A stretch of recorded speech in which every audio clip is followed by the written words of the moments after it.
Assalamualaikum teman-teman. Baik, saya akan memperkenalkan diri saya. Nama saya Ermenilda Sutarnitihing, NIM 2019 510023. Di sini saya akan menjelaskan materi tentang transfer massa.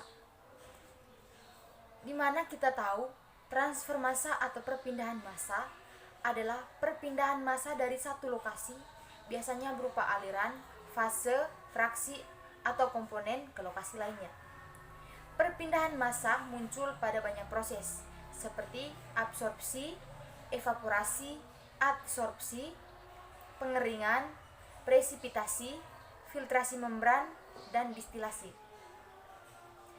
Perpindahan massa digunakan oleh berbagai ilmu sains untuk proses dan mekanisme yang berbeda-beda. Namun frasa ini banyak digunakan pada ilmu teknik untuk proses fisika yang melibatkan difusi molekuler dan transport konveksi suatu spesies kimia dalam sistem.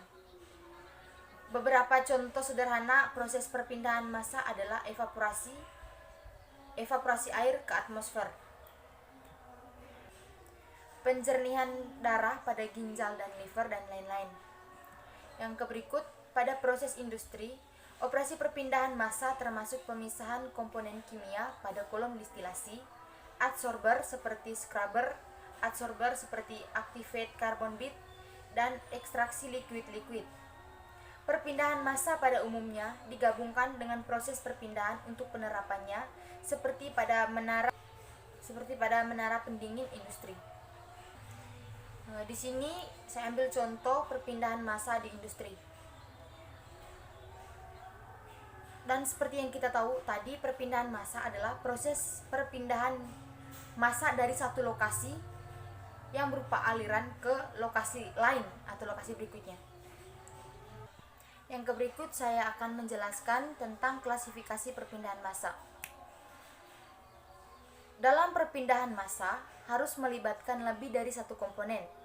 Pada proses ini, kedua komponen larut sempurna pada setiap perbandingan. Kontak antara dua fase menyebabkan terjadinya difusi antar masing-masing komponen dan menghasilkan separasi yang selalu tidak sempurna, dan ini disebut dengan campuran dua fase. Materi yang berikut adalah sistem campuran pada operasi perpindahan massa. Yang pertama itu sistem gas dan padat-padat, tidak terjadi dua fase. Yang kedua itu sistem gas ke cair. Semua komponen harus terdistribusi pada kedua fase pemisahan dan menggunakan metode distilasi atau teknik lainnya seperti adsorpsi dan desorpsi. Yang berikut saya akan menjelaskan contoh soalnya di sini. Sebuah danau memiliki luas dan volume tertentu. Jika air dalam danau dengan kadar A tidak mencapai kondisi steady state atau K sama dengan 3,077, kemudian pabrik ditutup sehingga air sungai tidak mengandung polutan A. Tentukan kadar A air danau pada berbagai waktu. Nah, di sini kita disuruh menentukan kadar A dari air danau dalam setiap waktunya. Nah, di sini penyelesaiannya yaitu neraca panas pada elemen volume dengan tebal delta X. Apabila V sama dengan 4 juta meter kubik, A-nya sama dengan 500.000 meter persegi, K-nya sama dengan 0,9 km per jam, Q 2000 meter kubik per jam, Ca sama dengan 3,077 mol per meter kubik. Maka di sini kadar komponen A dalam danau pada berbagai waktunya itu yang pertama itu jika T atau harinya itu 0, T jamnya 0, maka AC-nya itu 3,077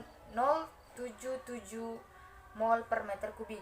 Begitupun seterusnya sampai dengan yang ke 200 itu jika T-nya sama dengan 200, T harinya sama dengan 200, maka T jamnya sama dengan 4800 dan AC-nya sama dengan 0,001 mol per meter kubik. Nah, itu tadi penjelasan singkat dari saya.